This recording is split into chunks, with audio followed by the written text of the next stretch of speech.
Hello everyone, good afternoon. कैसे हो आप लोग? तो स्वागत है बच्चों आप लोगों का लेक्चर नंबर 12 में पी ब्लॉक के। तो कैसे हो आप लोग? जल्दी से बता दो, जल्दी जल्दी आ जाओ, फिर उसके बाद हम लोग अपना सेशन स्टार्ट करते हैं।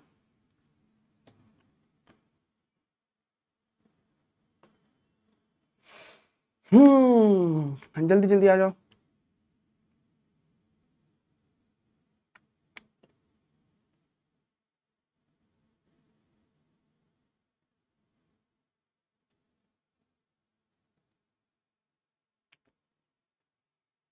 Good afternoon everyone. क्या दोपहर में सोए हुए नहीं थे?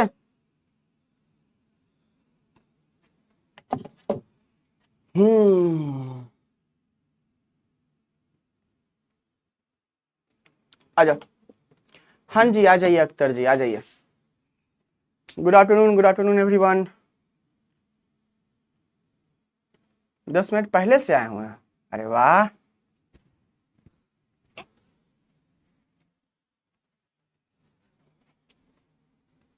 चलिए। रिवीजन हो गया है? रिवीजन किए हो? हम बढ़िया हैं, हम बढ़िया हैं। क्लास की वजह से नहीं सोए, हम खुद सो गए थे। 11:52 में उठे हम, दौड़ते दौड़ते भागते भागते आए हैं।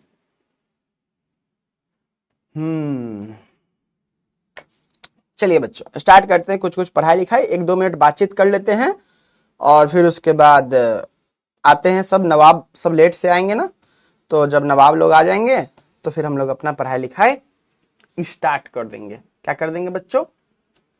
स्टार्ट कर देंगे, स्टार्ट कर देंगे। चलिए। नहीं, मुंह धोया बच्चा, पसीना से नहीं भींगे हैं, मुंह धोए। अब पोछने के लिए यहाँ पे कपड़ा था नहीं, जल्दी जल्दी में आ गया है ना। एसी चल रहा है लेकिन लगता नहीं कुछ काम का है ये, है ना। रुक जाओ, बोलने दो थोड़ा ठंडा करने को।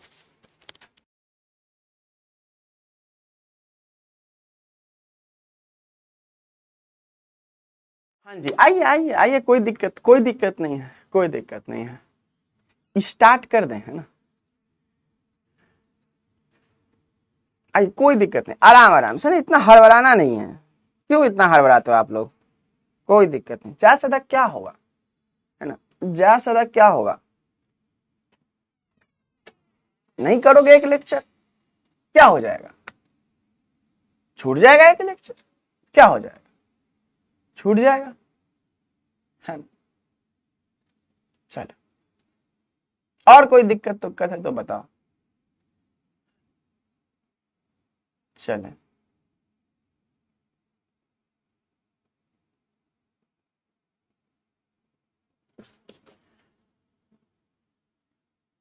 अच्छा, दृष्टि सिंह का बर्थडे है बच्चों, तो कृपया करके आप उनको, मतलब उनका बहुत बहुत अच्छी है दृष्टि, है ना। दृष्टि वाकई में बहुत अच्छी लड़की है ना। आपको काफी दोस्त लोग मिलेंगे जो कि बर्थडे होगा ना तो वो किसी को बताएगी नहीं, लेकिन दृष्टि बहुत अच्छी है। दृष्टि क्या कह रही है कि जितने भी लोग बर्थडे विश करेंगे वो सारे लोग कम्युनिटी में क्या करेंगे, अपने अपने फोन के क्यूआर का फोटो शेयर कर सकते हैं, या फिर स्विगी जोमेटो जो भी चीज से, है ना, आप ऑर्डर कर सकते हो और जो भी पे होगा वो दृष्टि पे कर देगी आपके लिए, है ना। देख तो कितने अच्छे लोग हैं, मतलब ऐसे लोग चाहिए जीवन में, है ना। तो ऐसे लोग चाहिए। जल्दी जल्दी विश करो, मौका है ना। जल्दी विश करो, हाँ जल्दी विश करो। तब तो मतलब बहुत अच्छी लड़की है, मतलब इनका दिल तो बड़ा है ही, साथ में बैंक अकाउंट भी बहुत बड़ा है ना। और ये बैंक अकाउंट से सबको पैसे देना भी चाहती है ना। तो ये चीज है,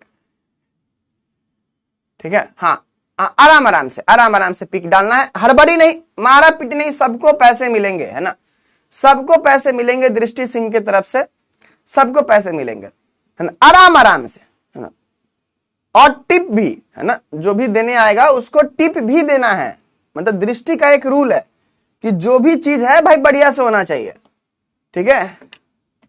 टिप भी देना है, ऐसे बिल्कुल नहीं होना चाहिए। बीएम, हाँ, वो भी ले सकते हो, वो भी ले सकते हो, दृष्टि मना नहीं करेगी तुमको, BMW ले लो, है ना, BMW ले लो।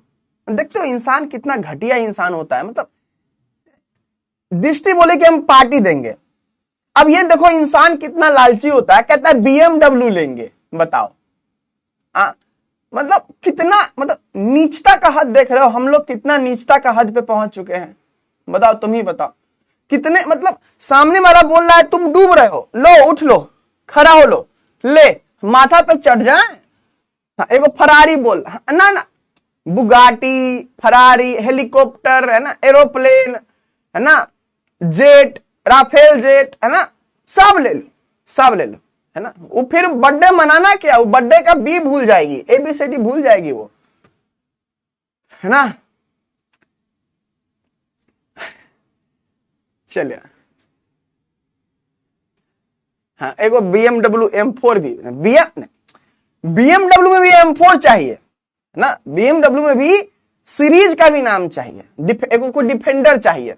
तुमको डिफेंड करने वाला कोई नहीं मिलेगा, जो डिफेंडर तुम मांग रहे हो, डिफेंड करने वाला कोई नहीं मिलेगा, ठीक है। 2 बड़ा बंगला चाहिए, उसमें साफ सफाई हो पाएगा तुमसे?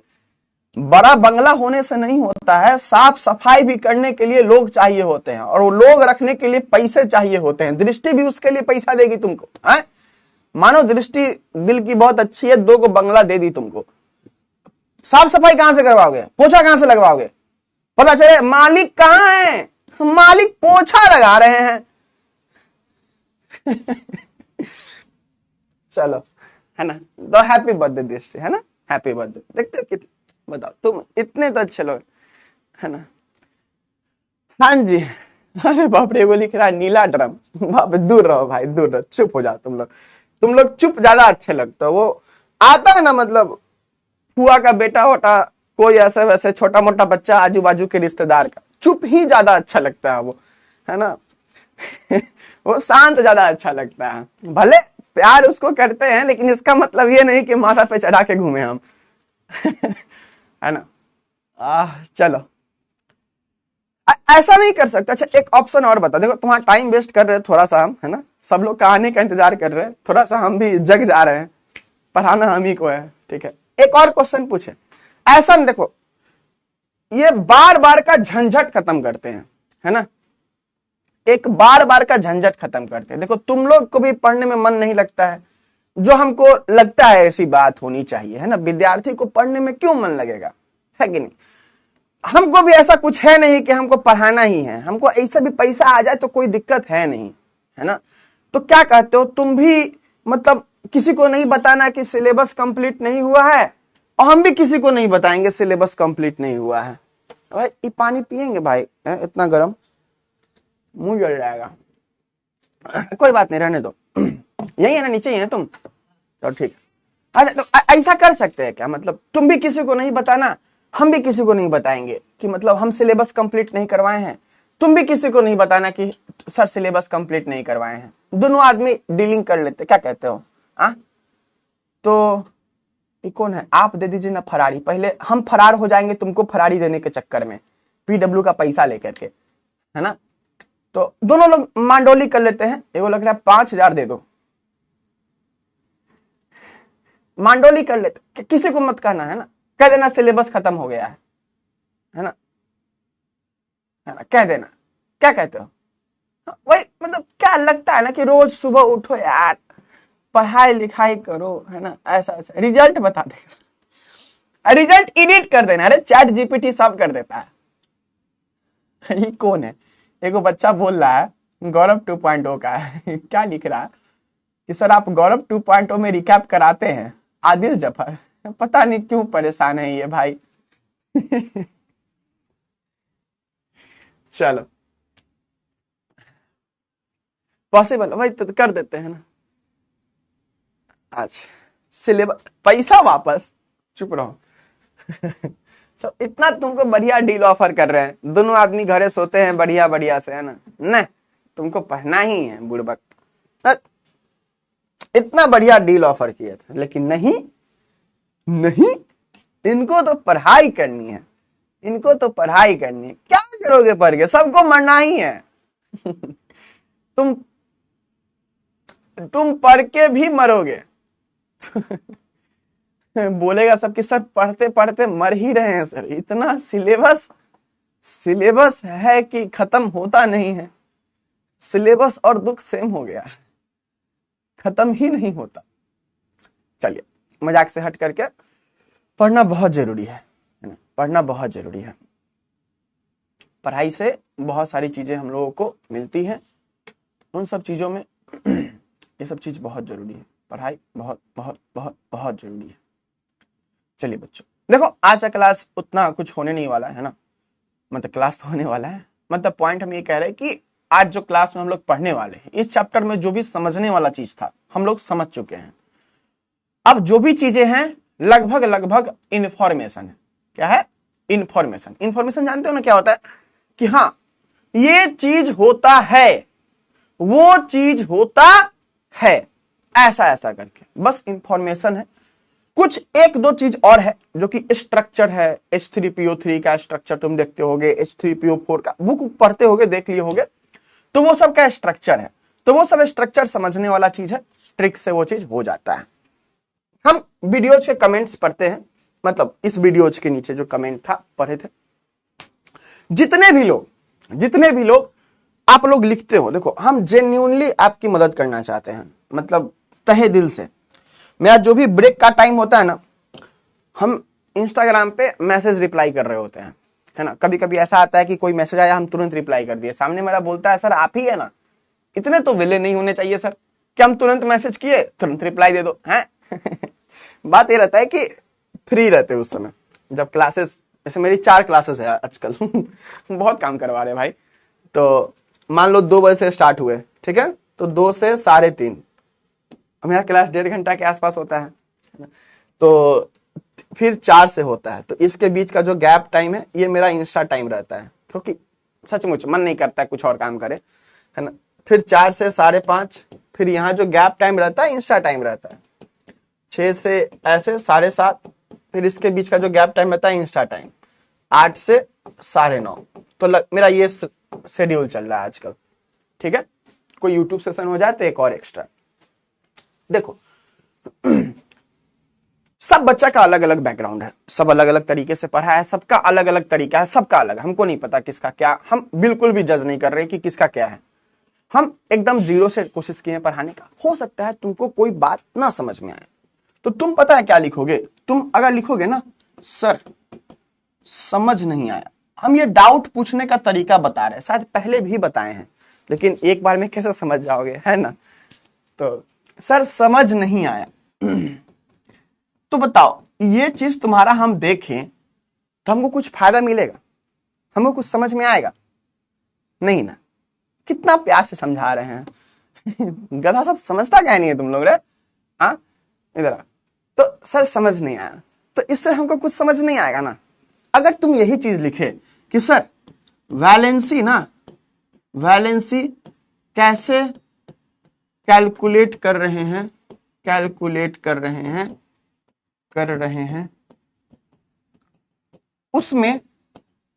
उसमें ये वाला पॉइंट समझ नहीं आया। तो कोई पॉइंट समझ नहीं आता है ना, तो हम लोग का एक आर्ग्यूमेंट होता है कि हाँ जी सर ऐसा होना चाहिए ना। तो क्या दिक्कत है तुमको? लिख दो ना, यहाँ पे कहीं पे अगर है तो लिख दो। तुम्हारा अगर रहेगा जेन्यून, हम पक्का उसका मतलब क्या कहते हैं, हम रिप्लाई तो वहां नहीं कर सकते, बट हम देख सकते हैं। अब हम देख लिए तो हो सकता है अगली बार अगर वो पॉइंट बता रहे हैं तब उस चीज का निवारण तुम्हारा कर देंगे, समझे। चलो तो तुम इस चीज को फॉलो कर लो, बहुत छोटा सा चीज है, तुम्हारा ही डाउट खत्म हो जाएगा, है ना। और विश्वास मानो, जितना तुमको लग रहा है ना नहीं समझ आ रहा, तुम बस क्वेश्चंस नहीं बनाए हो, क्वेश्चंस प्रैक्टिस करवा दे एक बार, तुम खुद कहोगे कि कोई दिक्कत नहीं है। क्योंकि हम लोग जब पहली बार चीजों को पढ़ते हैं ना तो डर लगता है नहीं आया ऐसा करके, बट आती है। तुम लोग को चीजें आ रही है, बस तुम मानने को तैयार ना हो, क्योंकि क्वेश्चन तुम नहीं देखे हो। क्वेश्चन देखे होगे PYQ वाला, तो PYQ वाला क्वेश्चन इधर उधर का ही रहता है।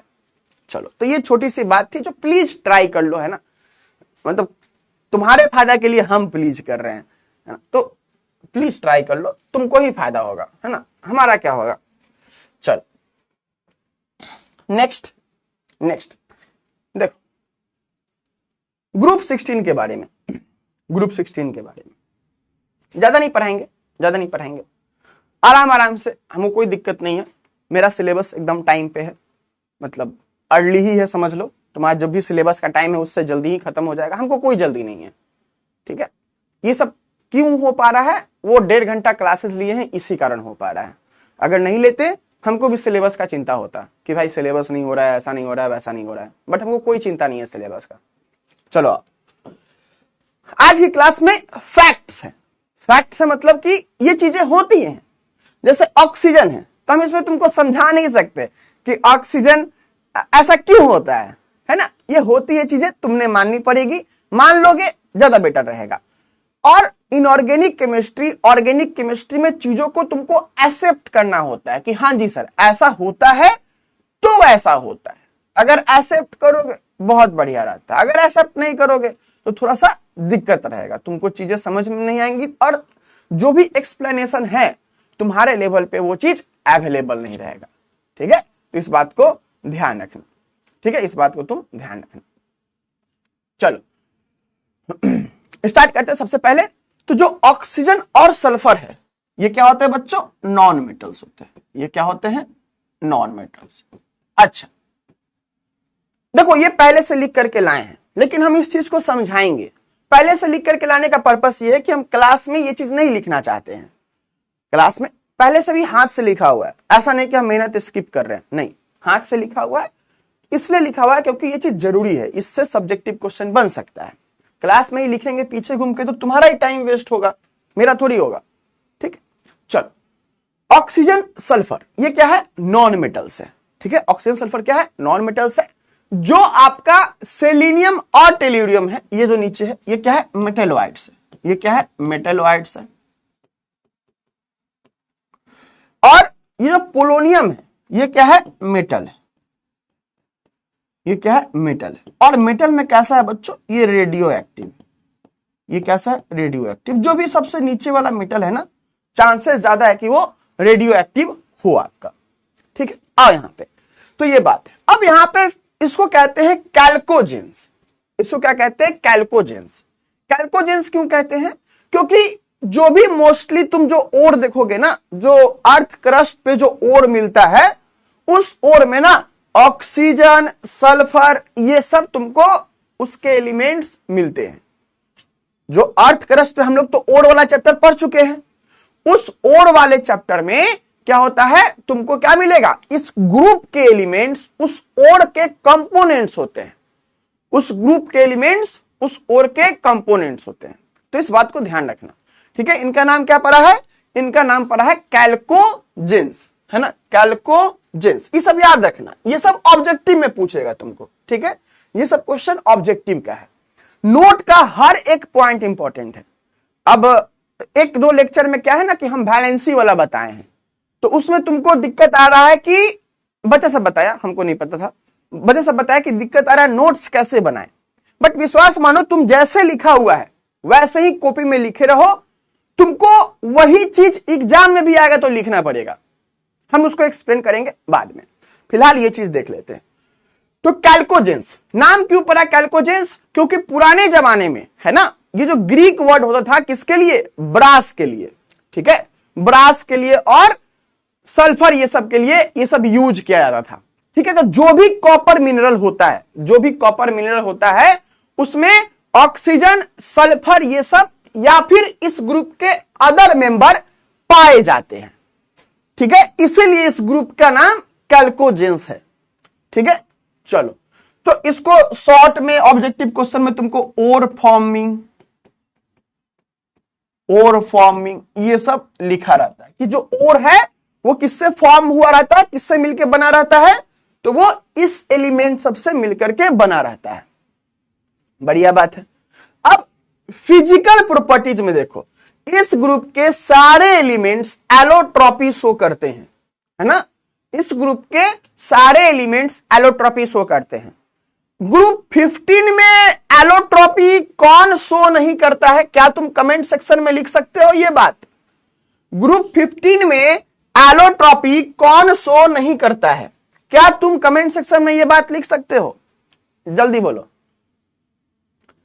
क्या तुम ग्रुप 15 में एलोट्रॉपी कौन शो नहीं करता है बिना कॉपी देखे हुए? क्या तुम ये बात बता सकते हो?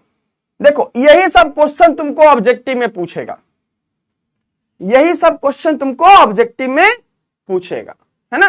तो यही सब छोटा छोटा चीज तुम अगर बार बार रिवाइज कर रहे हो ना, तुमको लगेगा कि भाई हम नया कुछ नहीं पढ़ रहे हैं, लेकिन वो सब जो चीज बिल्ड अप हो रहा है तुम्हारा, वो चीज तुमको बहुत हेल्प करेगा। चलो अब देखो, इसमें फिजिकल प्रॉपर्टीज में सबसे इंपॉर्टेंट पॉइंट क्या है कि जो बॉइलिंग एंड मेल्टिंग पॉइंट होता है, मेल्टिंग एंड बॉइलिंग पॉइंट किसका? तो ऑक्सीजन एंड सल्फर। देख लो कितना अच्छा से लिखा हुआ है, ये व्हाइट कलर में, बहुत मेहनत लगता है नोट्स बनाने में उल्लू।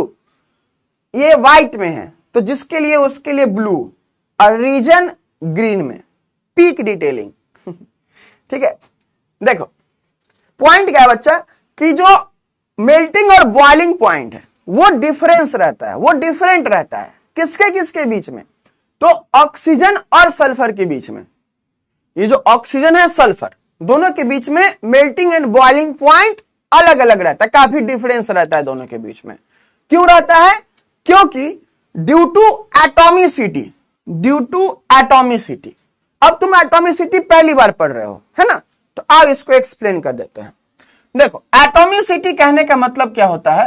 एटॉमिसिटी कहने का मतलब क्या होता है कि number of atoms, number of atoms in a group और a molecule, in a molecule. Molecule ले लो, है ना, ऐसे करके कुछ ले लो, ठीक है। जैसे कि मानो लिखा हुआ है H2, इसमें कितना हो गया एटॉमिसिटी? तो 2 हाइड्रोजन है। कितना हाइड्रोजन है? 2 हाइड्रोजन है, ठीक है। कितना हाइड्रोजन है? 2 हाइड्रोजन है। मान लो मेरा एक दोस्त था मेरा एक दोस्त था, मतलब थोड़ा दोस्तों में ना मेरा रेपुटेशन बहुत खराब है ना, हम सबका मजाक उड़ाते रहते हैं तो सब हमको बहुत प्यार करता है, लेकिन हमको ये एक बात समझ में नहीं आता है, बहुत खींचते रहता है ना। वो हमको प्यार से कहता है कि चुप हो जाओ, है ना, ऐसा कहता है, तो हमको लगता है प्यार है ना, ऐसा। चलो, तो एक दोस्त था जिसका नाम था अमन आयुष्मान, अमन आयुष्मान, और ये मोटा भी था ये मोटा भी था। हम इसका नाम रख देते डबल, डबल। तो इसका भी कुछ नहीं लग रहा है, एटॉमिसिटी जैसा है कि एक एटम ये है, एक एटम ये है, एक ही बॉडी में 2-2 नाम ना। तो वो नया ही बच्चा था, कोचिंग में आया था, है ना, 8th का बात बता रहे हैं, तो नया ही बच्चा आया था, कोचिंग में आया था, वो मतलब बेइज्जती कर दिए थे, मजा तो आया था, कुछ भी कहो चलो, है ना। यहां पे हाइड्रोजन, इसका कितना है? 2। अगर मानो तुमसे पूछे P4 लिखा हुआ है, इसका एटॉमिसिटी कितना होगा? इसका एटॉमिसिटी होगा 4। इसका एटॉमिसिटी कितना होगा? 4। मानो लिखा हुआ है, क्या चीज लिखा हुआ है? चलो, क्या लिखा हुआ है? मान लो लिखा हुआ है न्यूजीलैंड, पाकिस्तान, ऑस्ट्रेलिया, AS4, इसका मतलब 4 हो गया। जैसे मानो H2O लिखा हुआ है, इसका एटॉमिसिटी बताओ। H3PO4 लिखा हुआ है। तो जितने भी एटम्स है, तुम जितने भी डिफरेंट एलिमेंट्स हैं, अलग अलग एटम है, उसको तुम काउंट कर लो। तो 2 हाइड्रोजन है, 1 हाइड्रोजन, 1 हाइड्रोजन, 1 ऑक्सीजन, टोटल कितना हो गया? टोटल 3 हो गया। टोटल कितना हो गया? टोटल 3 हो गया। ये यहां पे क्या है? 1 हाइड्रोजन, 3 हाइड्रोजन है ना, 3 हाइड्रोजन, 1 फास्फोरस और 4 ऑक्सीजन। कितने परिवार है? 4 ऑक्सीजन। तो कितना हो गया? 4 3 7 1 8, है ना। तो ये आपको हो गया एटॉमिसिटी, कितने एटम्स है यहाँ पे, ठीक है। तो इसी वर्ड को याद रखिएगा, छोटा सा टर्म है ना। हम सारे टर्म को एक्सप्लेन कर रहे हैं, कोई भी टर्म बिना एक्सप्लेन किए नहीं जा रहे हैं, है ना। तो ये सब फायदा है तुम्हारा हमसे पढ़ने का। चलो अब यहां देखो, अब मेन रीजन क्या है कि ऑक्सीजन कैसे एग्जिस्ट करता है? O2 के फॉर्म में। ऑक्सीजन कैसे एग्जिस्ट करता है? O2 के फॉर्म में। बट सल्फर जो है वो कैसे एग्जिस्ट करता है, S8 के फॉर्म में। कैसे एग्जिस्ट करता है सल्फर, S8 के फॉर्म में, ठीक है। तो इसी कारण क्या होता है, यहां देखो इसका एटॉमिसिटी कितना है, 8 है, इसका एटॉमिसिटी कितना है, 2 है ना। तो इसी कारण क्या होता है, दोनों के बॉइलिंग पॉइंट के बीच में डिफरेंस होता है। अब एक बात बताओ, तुमको ये चीज ना ऑर्गेनिक केमिस्ट्री में भी आएगा, boiling point. Organic chemistry inorganic chemistry same है, लगभग क्वेश्चन पूछने का तरीका कॉन्सेप्ट्स पर रहता है। तो वहां भी तुमको आएगा कि किसी का बॉइलिंग पॉइंट ज्यादा है, किसी का बॉइलिंग पॉइंट कम है। वो कैसे जानोगे तुम जानोगे किसके बेसिस पे, तो on the basis of molecular weight या फिर IMAF, इसके बेसिस पे जानोगे। क्या जानोगे, इस दोनों के बीच के बेसिस पे तुम बॉइलिंग पॉइंट का ट्रेंड जान रहे होगे। मेल्टिंग पॉइंट भी कभी कभी सेम रहता है, कभी कभी अलग हो जाता है। मोस्ट जगह पे तुमको ये दोनों का ट्रेंड सेम मिलेगा, लेकिन कहीं कहीं पे अलग होगा ना, वो तुमको नहीं जानना है। जैसे तुमको कहीं पर भी अगर अलग हो तो तुमको इसके बारे में नहीं चिंता करना है, रहने दो, ठीक है। तुमको बॉइलिंग पॉइंट लेकर के आगे बढ़ जाना। बोर्ड्स में आपको जो ट्रेंड सब जगह फॉलो होता है उस पे क्वेश्चन पूछेगा। जो भी अन नॉर्मल जो चीजें हैं उस पे क्वेश्चन नहीं पूछेगा आपको। क्यों, क्योंकि वो फिर कंपटीशन की चीजें हो जाती हैं। क्लियर। तो ऐसा तो हमेशा याद रखना कि जो ट्रेंड वाली चीजें हैं जो आपको जाननी ही चाहिए वो चीज आपको बोर्ड्स पूछेगा कि हाँ जी ये तो आप क्लास 12th के विद्यार्थी हो तो आपको जाननी है कि हाँ ऐसा होना चाहिए। अगर वो पता है you are good to go. Okay चलो, तो ये बातें थी, इस बात को अच्छे से नोट कर लीजिएगा। जितना देर में हम बोले उतना देर में आप नोट भी कर लिए होंगे, है ना। तो कोई दिक्कत नहीं है, अच्छे से बाद में भी बना लीजिएगा।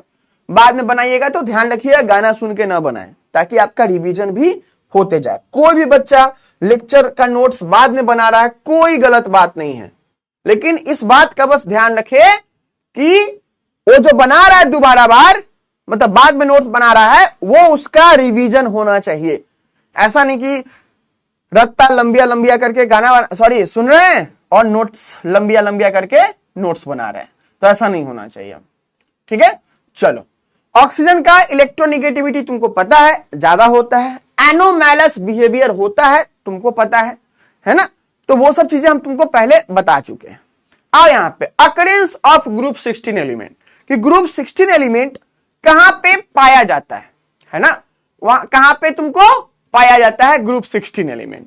तो देखो ऑक्सीजन कहां पाया जाता है, एटमॉस्फेयर में 21%। तुमको पता है ना कि एटमॉस्फेयर में जो वायुमंडल है, जो जहां पे हम लोग सांस लेते हैं, वहां पे 2 गैस मेजर हैं। कौन कौन से, ऑक्सीजन एंड नाइट्रोजन।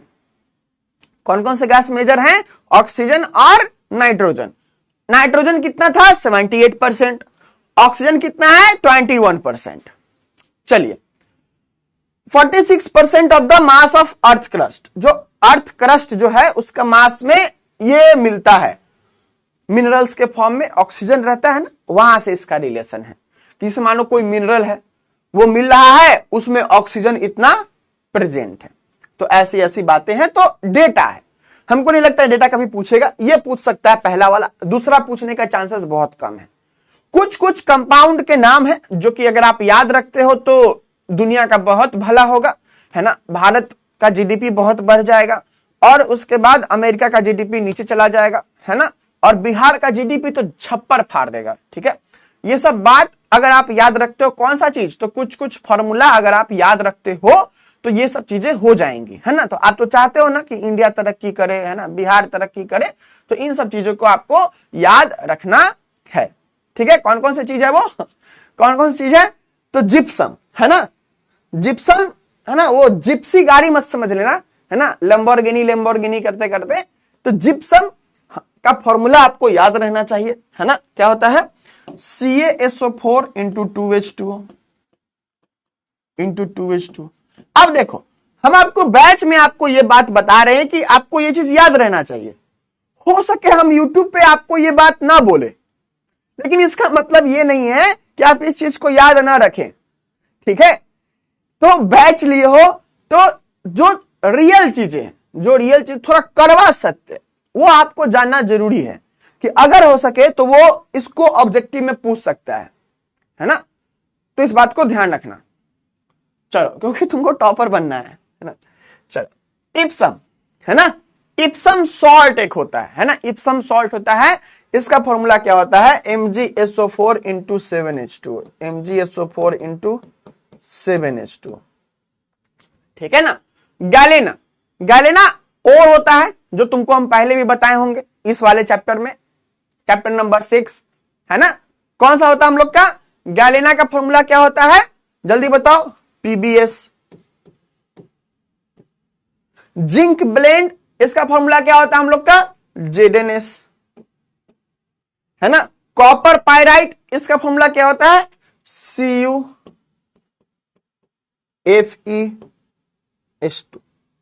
ठीक है। जैसा कि हमने आपको बताया था, पोलोनियम जो सबसे लास्ट एलिमेंट है वो रेडियो एक्टिव है। तो ये कहां मिलता है? Decay product of thorium and uranium. Chances बहुत बहुत बहुत बहुत कम है कि तुमको ये लाइन कहीं पूछेगा, चांसेस बहुत कम है। अब ये होता क्या है, थोड़ा सा हम कोशिश करते हैं समझाने का। अगर समझ आए तो कर लेना, ना आए तो इग्नोर कर देना, क्योंकि जरूरत नहीं है।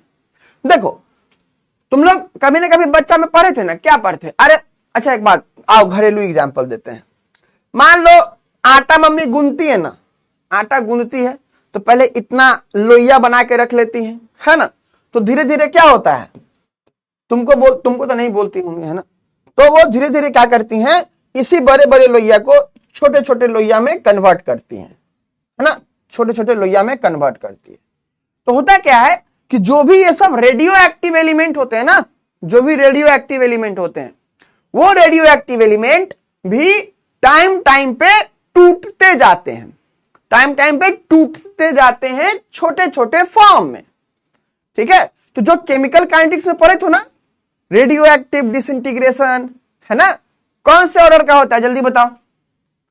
रेडियो एक्टिव वाला जो रिएक्शन होता है वो कौन से ऑर्डर का रिएक्शन होता है? जल्दी बताओ तो, याद है कि नहीं, भूल गया सब? रेडियो एक्टिव वाला जो होता है वो कौन से ऑर्डर का रिएक्शन होता है? तो वो भी जो रेडियो एक्टिव होता है ना, वो भी छोटे छोटे पार्ट में टूटते रहता है, या भी किसी से टूट करके वो बनते रहता है। तो वही डीके प्रोडक्ट लिखा हुआ है। डीके प्रोडक्ट का मतलब टूट करके बनता है ना। चलो, तो ये सब चीजें हैं, छोटी छोटी बातें, बट हाँ जान लो ऐसा होता है, तुमसे एक्सप्लेनेशन नहीं पूछेगा, है ना। चलिए आइए, क्लियर है? हाँ, फर्स्ट ऑर्डर का होता है। देखो, तो ये सब छोटा छोटा क्वेश्चन है जो कि तुमको याद होना चाहिए, है ना। तुम अगर रिवीजन कर रहे हो, अगर एक बार पढ़ रहे हो तो याद होना चाहिए। देखो, हम अभी भी कह रहे हैं, तुम सिलेबस कंप्लीट कर लो, रिवीजन की जिम्मेदारी मारी है, मतलब मेरी है ना। तो रिवीजन की जिम्मेदारी मेरी है, तुम बस एक बार सिलेबस कंप्लीट कर लो अच्छे से, हर एक लेक्चर कंप्लीट कर लो। अगर कहीं पे मानो नहीं भी समझ में आए, बट फिर भी कंप्लीट कर लो, क्योंकि इससे क्या होगा कि तुमको चीजें पता रहेंगी कि हाँ जी, कहां पे कौन सी चीज है, कहां पे कौन सी चीज नहीं है। चलिए, अब आते हैं, बात करते हैं डाई ऑक्सीजन का। डाई ऑक्सीजन मतलब डाई हार्ड फैन सुने हो ना, तो वो मरने वाला ऑक्सीजन नहीं है। ले, पता चले कोई बच्चा, मतलब, है ना, वो सुना, हम ऐसे बोल रहे हो डाई ऑक्सीजन वो स्पेलिंग लिख रहा हो डाई ऑक्सीजन कि मर जाओ ऑक्सीजन, है ना, ऐसा नहीं है, ई नहीं है उसमें। डाई ऑक्सीजन मतलब 2 ऑक्सीजन, ठीक है। चलो, तो डाई ऑक्सीजन के बारे में कुछ कुछ बातें हैं। क्या बातें हैं? तो डाई ऑक्सीजन, देखो, जो भी ग्रुप का जो टॉप 2 एलिमेंट है ना, उसी के बारे में डिटेल में हम लोग पढ़ाई लिखाई करते हैं। तुम पढ़ाई लिखाई पोलोनियम के बारे में भी कर सकते हो, लेकिन तुम्हारे सिलेबस में नहीं है, ठीक है। तो इस बात को ध्यान रखना। आ जाओ, तो लार्ज स्केल में कहां से होता है? वाटर या एयर से। तो लार्ज स्केल में प्रिपरेशन, जहां भी लार्ज स्केल रहेगा ना, तो लार्ज स्केल कहां पे यूज होता है? तुम्हारे घर में लार्ज स्केल यूज होगा नहीं ना, कहां यूज होगा? इंडस्ट्री में यूज होगा। कहां यूज होगा? इंडस्ट्री में यूज होगा। अब इंडस्ट्री में यूज होगा, तो इंडस्ट्री में सबसे बड़ा रुपया। तो रुपया जहां से लाओगे ऑक्सीजन, सोर्स बहुत इंपॉर्टेंट है। पता चले तुम मार्स से ऑक्सीजन ला रहे हो, बहुत पैसा लग जाएगा। तो इंपॉर्टेंट बात क्या होता है इंडस्ट्री वाले कोई भी चीजों में, कि देर सवेर हो कोई दिक्कत नहीं है, पैसा बचना चाहिए, है ना। तो देखो इसीलिए इसको कहां से लेता है, वाटर से या फिर एयर से। हवा में भी तो है ही, है ना, हवा में क्या है, हवा में भी क्या है, ऑक्सीजन है ही, तो वाटर या एयर से इसको लेता है, ठीक है। तो करता है वहां पे बहुत सारी चीजें। चलो अब देखो इलेक्ट्रोलाइसिस ऑफ वाटर, है ना, इलेक्ट्रोलाइसिस ऑफ वाटर, वाटर को इलेक्ट्रोलाइज करता है, वाटर को इलेक्ट्रोलाइसिस करता है, तो क्या बनता है, जल्दी बताओ, कहां पे क्या बनेगा, कैथोड पे क्या बनेगा, एनोड पे क्या बनेगा, जल्दी जवाब दो। कैथोड पे क्या बनेगा, एनोड पे क्या बनेगा, जल्दी जवाब दो। इलेक्ट्रोलाइसिस ऑफ वाटर करते हैं तो कैथोड पे क्या बनता है, एनोड पे क्या बनता है, जल्दी बता। लैग हुआ, दृष्टि सिंह थैंक यू से काम नहीं चलेगा, है ना, लैग हो गया क्या, अरे सिर्फ ये, अरे शांति शांति, हो गया लैग हो गया, क्या चिंता कर रहा, हम फिर से रिपीट कर देंगे, है ना, हम दही से भी 2-3 बार रिपीट कर देते हैं। अरे तो कौन कहां बनेगा, सब बहुत होशियार है ना, है ना, सब बहुत होशियार है। हम पूछे कहां बनेगा, हम पूछे क्या बनेगा, तो हाइड्रोजन ऑक्सीजन, कहां बनेगा, तो कैथोड एनोड पे। अरे कौन कहां बनेगा ये तो बताओ, है ना, बहुत दुष्ट सब है। हाँ, कैथोड हाइड्रोजन, कैथोड पे हाइड्रोजन, एनोड पे ऑक्सीजन, है ना।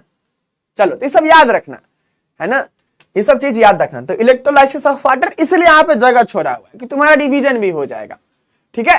तो क्या होगा कि जो इलेक्ट्रोलाइसिस ऑफ वाटर होता है, हाइड्रोजन कहां मिलता है बच्चों, इलेक्ट्रोलाइसिस ऑफ वाटर से मिलता है हाइड्रोजन, कहां पे, कैथोड पे, और एनोड पे ऑक्सीजन मिलता है। कुछ इस पे ट्रिक बनाया जाए क्या, है ना।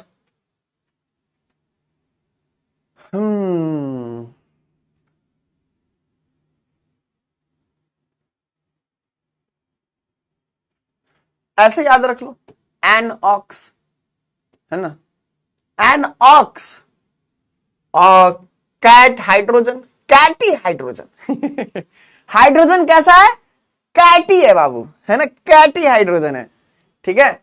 कैटी लुक पहले फेमस हुआ था ना कुछ ऐसे करके, तो कैटी हाइड्रोजन है। और एनोड पे तो एनऑक्स जानते ही हो, है ना। हाँ जी, यहाँ पे सीजेपी कहां दिख रहा है, इधर आओ तो, यहाँ पे सीजेपी कहां से दिख रहा है तुमको हो गया, जो होना था हो गया, अब उसको रहने दो, बंद करो वो चैप्टर, ठीक है। चलो मेहनत करो, मेहनत करो, पावरफुल बनो, तब सिस्टम को बदलो, है ना। चलो वीर भोगे वसुंधरा बच्चों, है ना। तो अगर तुम ताकतवर रहोगे तो तुम न्याय मांग सकते हो, अगर ताकतवर नहीं रहोगे तो न्याय नहीं मांग सकते हो, है ना। चलो तो ये क्या है, कैटी हाइड्रोजन तुम याद रख सकते हो ना, कुछ कुछ करके याद रखो, हम, मेरा बस यही पर्पस है ना, कुछ कैटी हाइड्रोजन एनऑक्स, बस। चलिए आइए, हाइड्रोजन पर ऑक्साइड, है ना, हाइड्रोजन पर ऑक्साइड, तो ध्यान देना है, हाइड्रोजन पर ऑक्साइड एक कंपाउंड होता है, उससे भी टूट करके डिकम्पोज, तो डिकम्पोज्ड वर्ड का मतलब तुमको पता है कि टूटना, है ना। तो ये डिकम्पोज होकर क्या बनाता है, वाटर एंड डाइऑक्सीजन। इसमें हम आपकी मदद नहीं कर सकते हैं, आपको रटना ही पड़ेगा, चांसेस कम है कि इसको पूछे, है ना। देखो हम बार बार बोलते हैं, तुम लोग को कंफ्यूज होता होगा कि सर कैसे पढ़ाई करें, तो थोड़ा सा हम इसके बारे में बता देते हैं। देखो हर चैप्टर का कोई ना कोई मोस्ट इंपॉर्टेंट पॉइंट होता है, चैप्टर 1 का कुछ ना कुछ मोस्ट इंपॉर्टेंट पॉइंट होगा जो कि VBI होगा, है ना। जैसे तुम अपने घर के VBI होगे, है ना, very very important, sorry VBUI होगे, VBUI very very unimportant person. हम भी अपने घर के हैं, चिंता मत करो, हम भी तुम्हारे ही साथ हैं, ठीक है। चलो तो खैर हर चैप्टर का कोई ना कोई इंपॉर्टेंट टॉपिक होता है। चैप्टर में क्या सिर्फ इंपॉर्टेंट टॉपिक होता है, नहीं, और भी टॉपिक्स होते हैं, है ना, और भी टॉपिक्स होते हैं। तो तुमको क्या करना है, जब तुम प्रिपरेशन कर रहे हो एग्जाम के लिए, तो चैप्टर 1, चैप्टर 2, चैप्टर 3 की जो जो VVI टॉपिक्स हैं उनको तो याद रखना ही है, मतलब फॉर श्योर रखना है। लेकिन जो जो दूसरे टॉपिक्स है ना उनको भी देखते रहना है। VVI टॉपिक तुम कंठस्थ रखोगे कि तुमको अगर बोला जाए उल्टी करने के लिए तो तुम्हारे मुंह से आने चाहिए। अगर चैप्टर 3 का उल्टी करो तो सॉल्ट ब्रिज, है ना, क्या कहते हैं उसको, फराडेज लॉ, है ना, गैल्वेनिक सेल, डैनियल सेल, ये रहना चाहिए कि उल्टी करो तो यही चीज आए। चैप्टर 2 का करो तो कॉलिगेटिव प्रॉपर्टीज वाला सारा पार्ट, है ना, ये सब चीज। लेकिन इसका मतलब ये नहीं कि तुम ये चीज भूल जाओ कि SHE क्या होता है, इसको भी तुम याद रखोगे। लेकिन प्रायोरिटी किसको देगो, इसको, ठीक है। चलो, तो ऐसे करके पढ़ा जाता है। अब by thermal decomposition of oxide, है ना, ये थोड़ा सा याद रखना इजी है। यह तुमको नहीं पूछेगा, जहां तक हमको लगता है नहीं पूछना चाहिए, क्योंकि रिएक्शन वाला पार्ट हमारे प्यारे बिहार के बच्चों से, है ना, सब पूछ रहा था रैली में आंसू गैस का व्यवस्था नहीं है सर लाइए थोड़ा दिखाइए मजा आता है भाई, मजा आता है। पहले हम दिल्ली में रहते थे, मतलब थोड़ा दिन पहले, जब PW ज्वाइन करने से पहले बिल्कुल मजा नहीं आता था। हम ये अपनापन वाला वाइब मिस करते थे, है ना। अभी भी हमको बहुत मन करता है कि किसी दूसरे सिटी में चले जाए, मतलब कभी रहे नहीं है बैंगलोर ये सब में, तो मन है कि बैंगलोर शिफ्ट हो, थोड़ा सा मौसम देखे वहां का भी।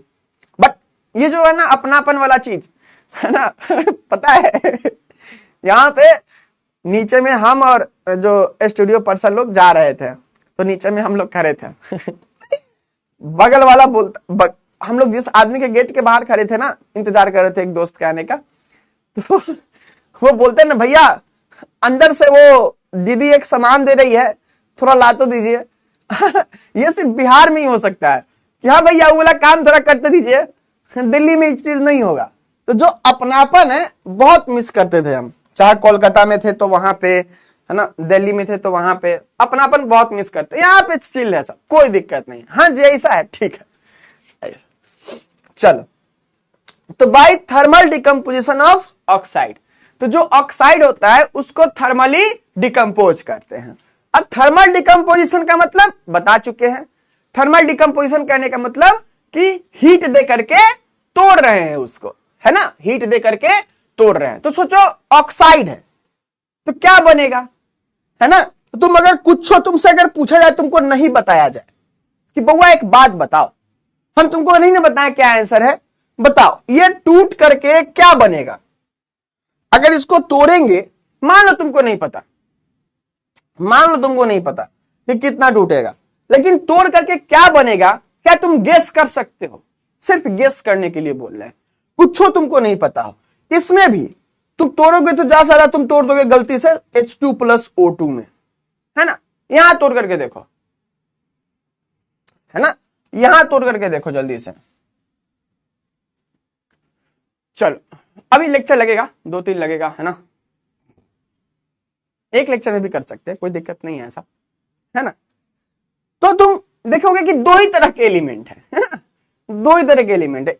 मानो एक ढोलू है, एक भोलू है, तो तोड़ेगा तो क्या होगा, ढोलू भोलू अलग अलग होगा। तो एक AG दिख रहा है और एक O दिख रहा है ना, इसी में टूटेगा ज्यादा से ज्यादा।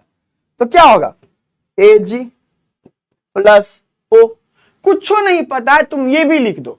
अब एक बच्चा हमसे पूछा, जेन्युइन डाउट था उसका कि सर आप ये तो बताते रहो कि किसमें टूटेगा, अब एग्जाम में तो हमको सर बैलेंस करके लिखना है। अब वो क्या करे, तो देखो तुमको पता चल गया कि AG और O में टूटेगा, तो AG कितना अब हुआ, यहां पे 2 है, आगे 2 लगा हुआ है, तो टोटल कितना 4 AG। लगा दो ना यहां भी 4, यहां O है, आगे 2 लगा हुआ, यानी 2 से मल्टीप्लाइड है ना, तो यहां पे लगा दो ना 2, क्या समस्या है।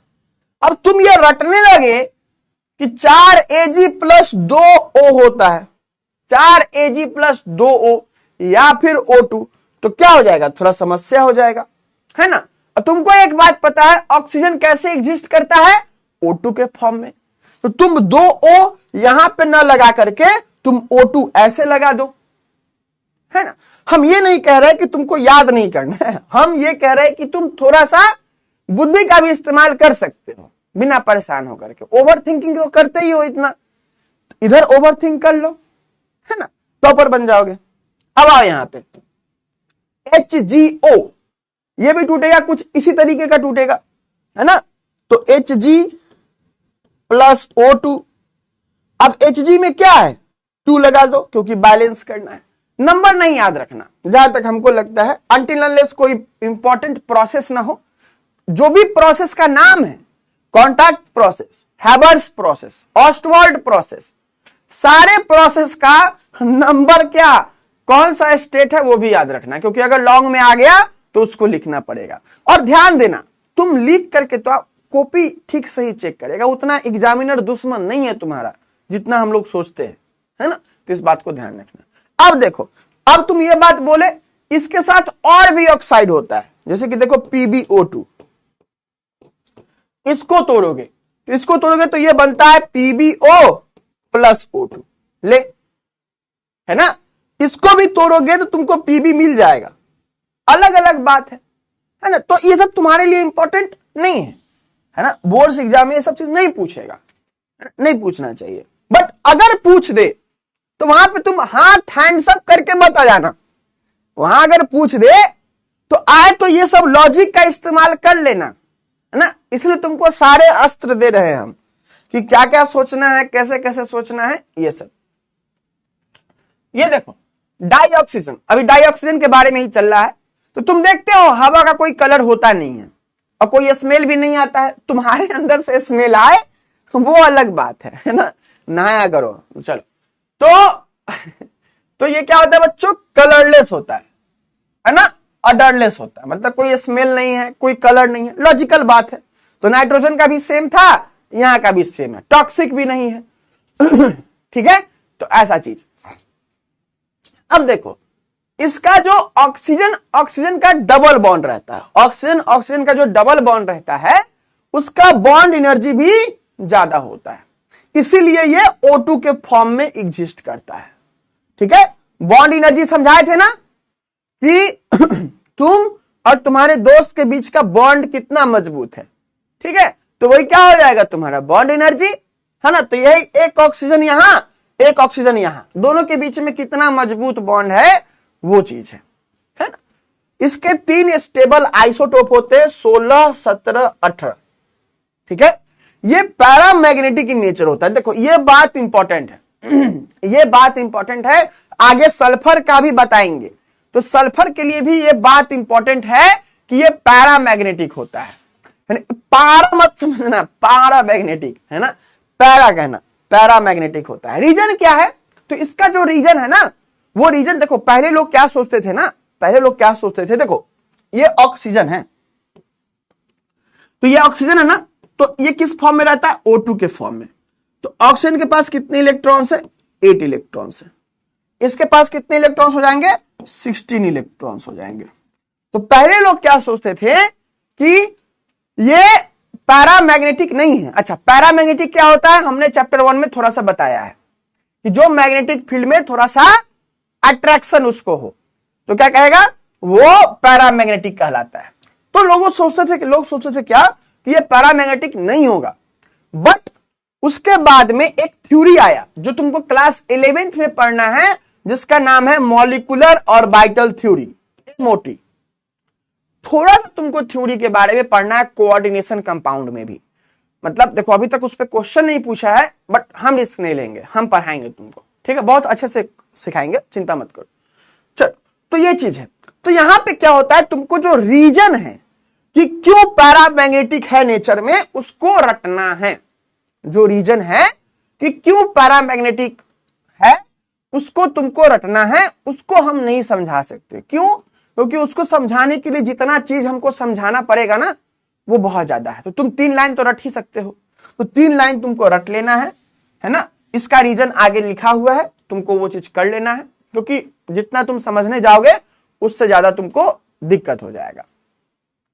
अब यहां बात आओ, मोस्टली तुमको ऑक्सीजन बहुत सारे एलिमेंट के साथ कंपाउंड बनाता है। किसके साथ? बहुत सारे एलिमेंट के साथ कंपाउंड बनाता है। तो तुम बहुत सारा कंपाउंड ना अपने से बना सकते हो बिना कुछ सोचे, सोचना तो पड़ेगा लेकिन बिना किसी ज्यादा मेहनत के। जैसे कि देखो कैल्शियम है, ऑक्सीजन है, बताओ ऑक्सीजन का वैलेंसी कितना होता है? क्या सिखाए थे, है ना? और वैलेंसी है ना, देखो समझने को समझ भी सकते हो बट चीजें इतनी सिंपल नहीं है। तुम याद कर लो कि वैलेंसी 2 होता है। 90% जो भी तुमको केस मिलेगा उसमें वैलेंसी 2 ही मिलेगा तुमको, है ना? चलिए, कैल्शियम का वैलेंसी कितना होता है? 2 होता है ना? कैल्शियम का वैलेंसी कितना होता है? 2 होता है। तो दोनों जो मिलेगा तो कौन सा कंपाउंड बनाएगा? जल्दी बताओ। तो दोनों कंपाउंड बनाएगा क्या? Ca2O2। और चूंकि कॉमन है तो इसको तुम लिख सकते हो CaO, ठीक है? CaO है कि नहीं? लिख सकते। जैसे मान लो तुमको एल्युमिनियम ऑक्सीजन के साथ रिएक्ट किया, एल्युमिनियम ऑक्सीजन के साथ रिएक्ट किया, तो बताओ क्या बनेगा? एल्युमिनियम ऑक्सीजन के साथ रिएक्ट करेगा तो क्या बनेगा? जल्दी बताओ। एल्युमिनियम का वैलेंसी कितना सिखाए हैं? एल्युमिनियम का वैलेंसी कितना सिखाए हैं? तो 3 सिखाए हैं। ऑक्सीजन का वैलेंसी कितना सिखाए हैं? 2 सिखाए हैं। लो कंपाउंड बना लो। अब इस चीज को तो ऐसे ही लिख सकते हैं ना बच्चा नोट्स में, इसमें तो स्टेटमेंट नहीं लिखेंगे कि here the valency of aluminium is 3 and the valency of oxygen is 2, so we are doing multiplying, है ना, and then it is coming Al2O3, है ना? तो तुम्हारा नोट्स ऐसा ही रहना चाहिए, जो समझ में आ रहा है तुमको पढ़ोगे तो, है ना? तो ये थोड़ा थोड़ा फायदा है बच्चों, जो थोड़ा थोड़ा तुमको फायदा है कि नहीं? चलो, और तुमको पता है ऑक्सीजन किस फॉर्म में एग्जिस्ट करता है? ऑक्सीजन किस फॉर्म में एग्जिस्ट करता है? तो मानो कैल्शियम है, वो ऑक्सीजन के साथ रिएक्ट कर रहा है, तो किस फॉर्म में होगा? वो O2 के फॉर्म में ही रिएक्ट कर रहा होगा, है ना? वो O2 के फॉर्म में एग्जिस्ट करता है तो उसी फॉर्म में एग्जिस्ट कर रहा होगा, है कि नहीं? तो ये क्या बन जाएगा? तुमको पता है कि कंपाउंड बनेगा CaO। ले अब बैलेंस कर लो, यहां पे O2 है, यहां पे एक O है तो यहां 2 लगा लो, है ना? और 2Ca हो गया तो यहां भी 2 लगा लो, है ना? तो ये चीज है बच्चा। तो तुम चाहो तो कर सकते हो, नखरा तो हमेशा जीवन भर रहना है, ठीक है? तो ऐसा जो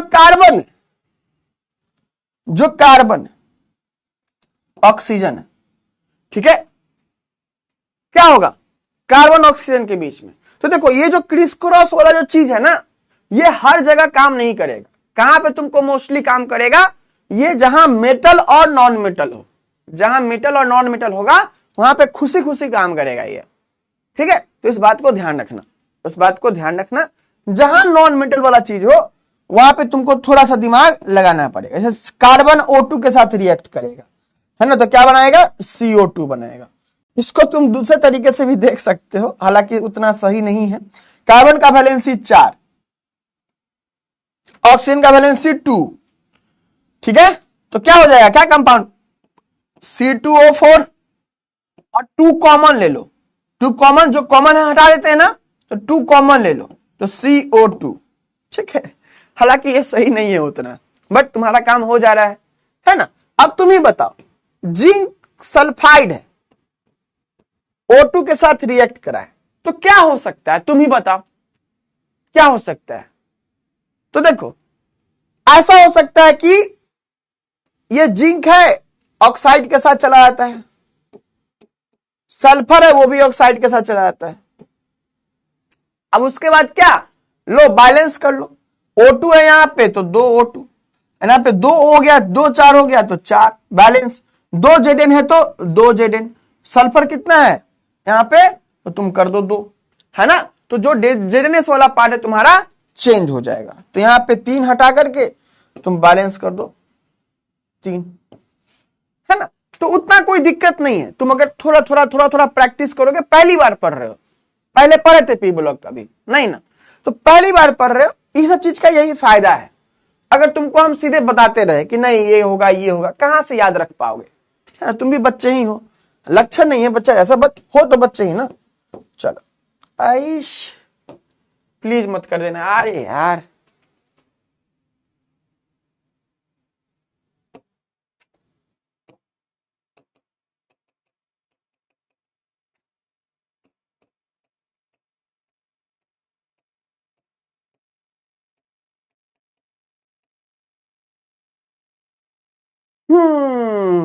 क्या किया जाए गाइस, हो गया मेरे साथ, पाप लगेगा इसको, है ना, बदमाशी करता है। अरे अलग ही दुनिया में चलते हैं, मायावी मायावी बोर्ड है अपना, है ना, बोर्ड देख रहे हो मायावी है। ये ना जादू टोना वाला होता था ना, इंक डालोगे तो कुछ दिखेगा, वैसा बोर्ड है, मायावी बोर्ड। देखना यहां से कुछ कुछ दिखेगा तुमको, देख रहा है, हम मिटा रहे हैं लेकिन वो प्रकट हो रहा है। अलग मूड खराब करता है गधा से। चल मायावी बोर्ड आई, चलिए देखो फिर से लिख देते हैं, फिर से तुम भी प्रैक्टिस कर लो, आ जाओ। CaO 2 क्या बनाएगा, Ca2O2 क्या बनाएगा, CaO। Al3O2 क्या बनाएगा, Al2O3, है ना। उसके बाद कार्बन O4 2 क्या बनाएगा, C2O4 जो कि CO2, ठीक है। चलो ऑक्सीजन किस फॉर्म में रहता है, तो O2 के फॉर्म में। तो कैल्शियम किसके साथ रिएक्ट करेगा, O2 के फॉर्म में, तो क्या बनाएगा, CO। बैलेंस कर लेना, एल्युमिनियम O2 के साथ रिएक्ट करेगा तो क्या बनाएगा, Al2O3, है ना। उसके बाद क्या बनाएगा, कहाँ कौन है ना, C+O2 रिएक्ट करेगा तो क्या बनाएगा, CO2 बनाएगा। उसके बाद कौन है, ZNS था ना,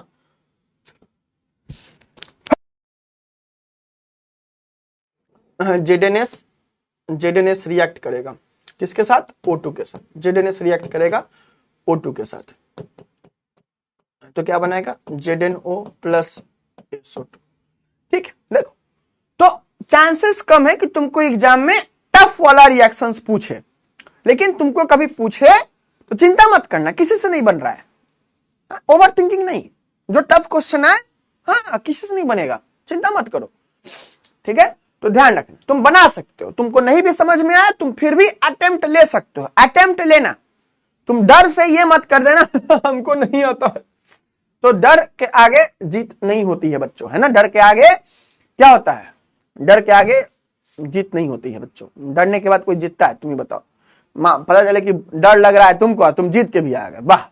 ये सब प्रचार करने का झूठा तरीका है कि माउंटेन ड्यू पी के आओ, डर के आगे जीत है। हमको लगा डर के आगे मौत है डर के आगे मार है बच्चा चलो आ जाओ नेक्स्ट पॉइंट हम लोग का इसका कुछ चीज यूजेज जो है ना, इंपॉर्टेंट यूजेज, उसको पढ़ेंगे हम लोग बाद में। चलो ये थोड़ा सा चीज जरूरी है, इसको जानना जरूरी है, आ जाओ।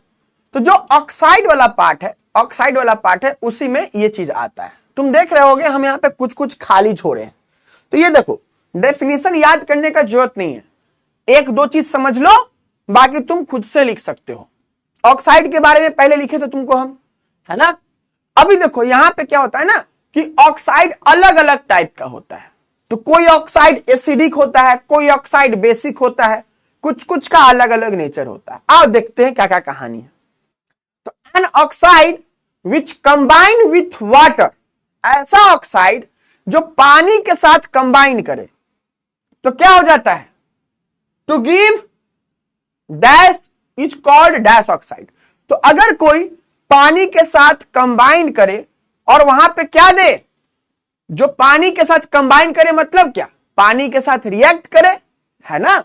तो अगर उसका सॉल्यूशन एसिडिक हो जाता है, ठीक है, तो अगर पानी के साथ कंबाइन करके टू गिव एसिड देने का मतलब कि वो जो भी कंपाउंड बनाएगा पानी के साथ रिएक्ट करने के बाद वो H+ रिलीज करता होगा, तुमको बहुत पहले याद होगा, हम नोट्स में लिखवाए हैं कि कभी भी तुमसे एसिडिक नेचर पूछे तो दो तरीका से ये क्वेश्चन पूछ सकता है। एक पूछ सकता है कि बताओ कंपाउंड, जैसे कि HF, HCl, HBr, HI, इसमें सबसे अच्छा एसिड कौन है ना, सिखाए थे ना, सबसे अच्छा एसिड कौन है। तो एसिड मतलब क्या, जो H+ दे पाए।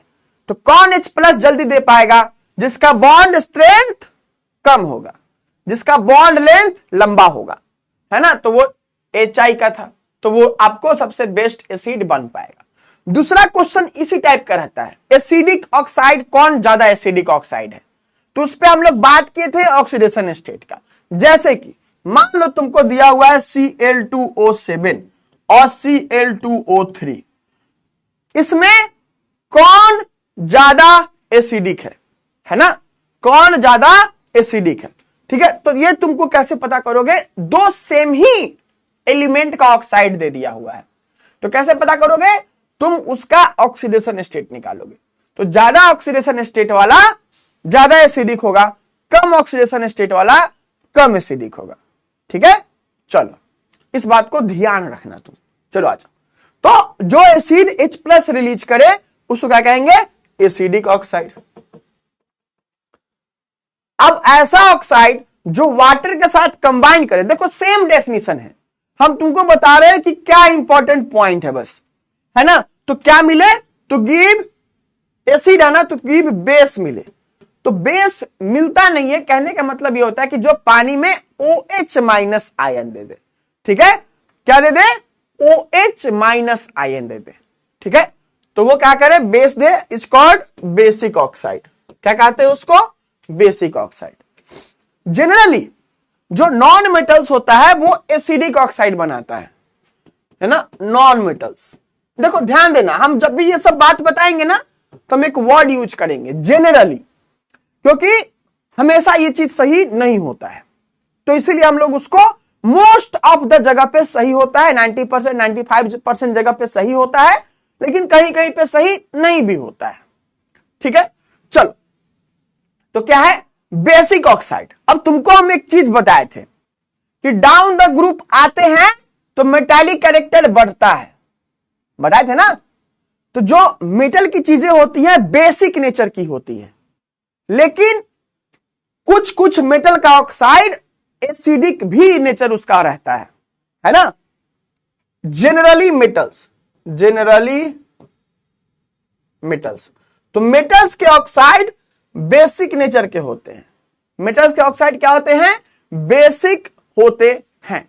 लेकिन कुछ कुछ ऐसे मेटल होते हैं जिसके हायर ऑक्सीडेशन स्टेट होते हैं, जैसे कि Mn2O7 है ना, V2O5 है ना, उसके बाद CrO3।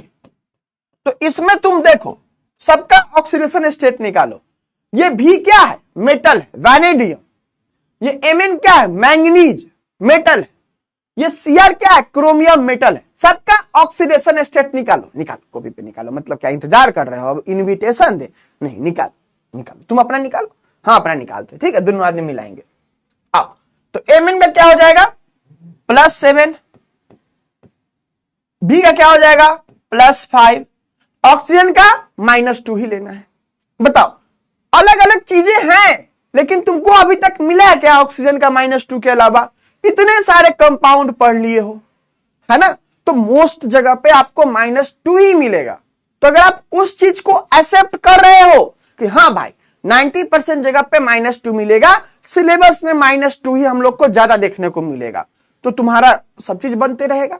और जहां पे अलग रहेगा वो तुमको बता दिए हैं कि फ्लोरीन के साथ अलग रहेगा ऑक्सीजन का, है ना, बताया कि नहीं। तो वही चीज है, ऐसे ही तुमको पढ़ना है, चीजों को एक्सेप्ट करना है, क्योंकि तुम्हारे पास एबिलिटी, मतलब तुम्हारे पास ये मौका ही नहीं है, ऑप्शन ही नहीं है कि तुम क्वेश्चन करो, है ना।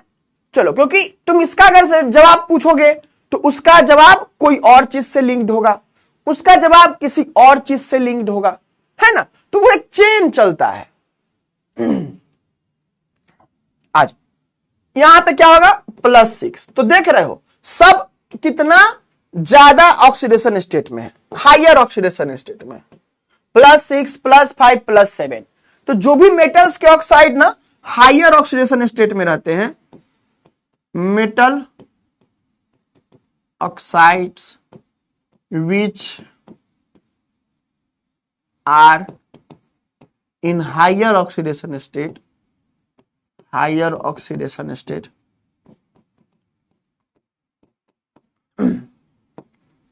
आर एसिडिक ऑक्साइड, ठीक है। उनका लक्षण कैसा होता है, होना चाहिए बेसिक, लेकिन एसिडिक कैरेक्टर उनके पास होता है। Are have acidic character, have acidic character.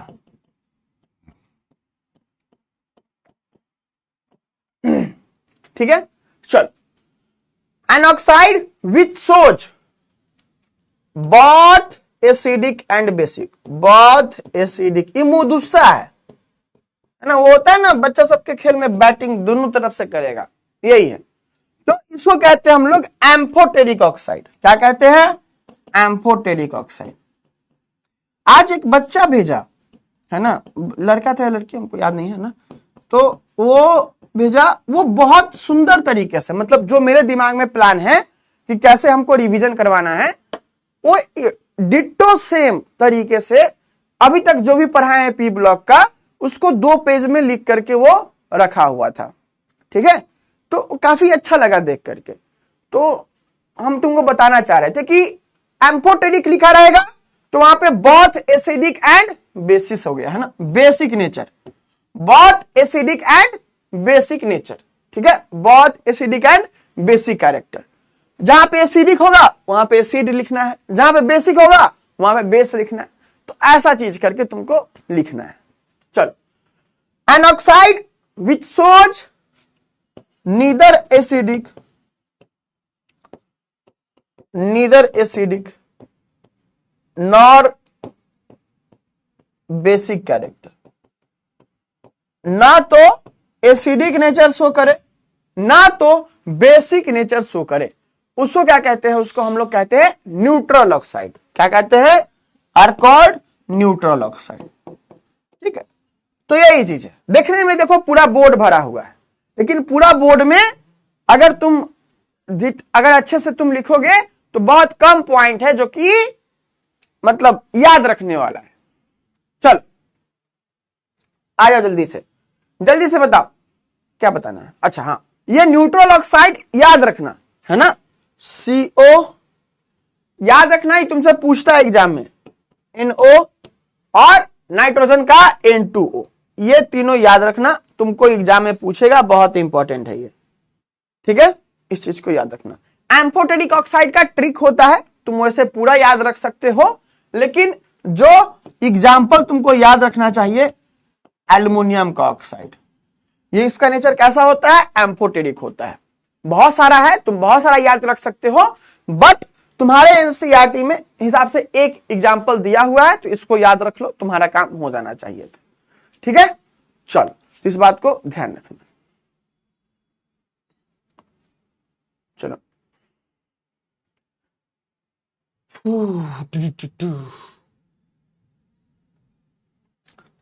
चलो आ जाओ, कुछ है क्या और?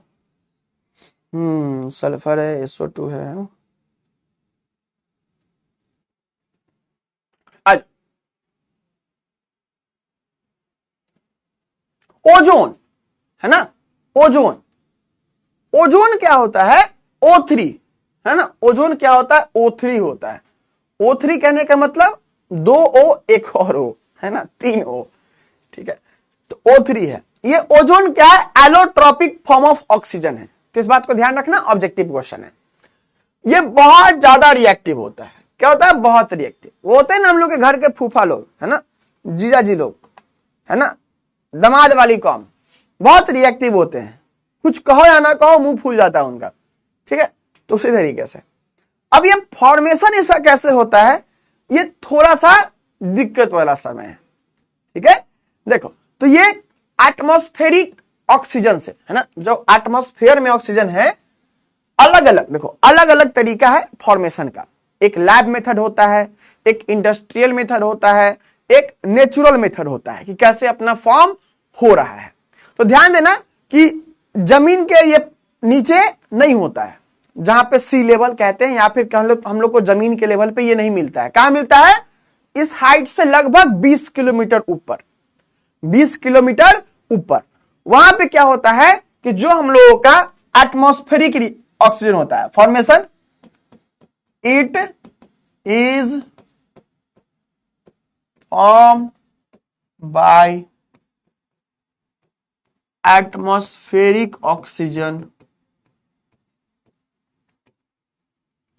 ठीक है, तो वो एटमॉस्फेरिक जो ऑक्सीजन होता है प्लस सनलाइट, इसके हेल्प से, है ना। अच्छा, सनलाइट क्या कर रहा है? तो धूप सेकने के अलावा और भी काम होता है। ठीक है, तो सनलाइट क्या होता है बच्चा कि एनर्जी आता है वहां से, है ना, एनर्जी आता है। तो जब भी सनलाइट रहे, लाइट रहे, तो उसको बस धूप सेकने का मत समझना, केमिस्ट्री में वहां से एनर्जी आता है। चलो, तो वहां पे सनलाइट के प्रेजेंस में ये फॉर्म होता है। एक ओजोन लेयर होता है, तुम सुने होगे, इस पे सब्जेक्टिव बन सकता है ना, बनाना नहीं चाहिए लेकिन बन सकता है। जनरल इंफॉर्मेशन है, बचपन में भी पढ़े होगे तुम।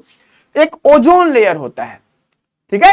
तो ये जो ओजोन लेयर होता है ना, उसमें कौन सा गैस होता है? ये O3 से मिलकर बना होता है,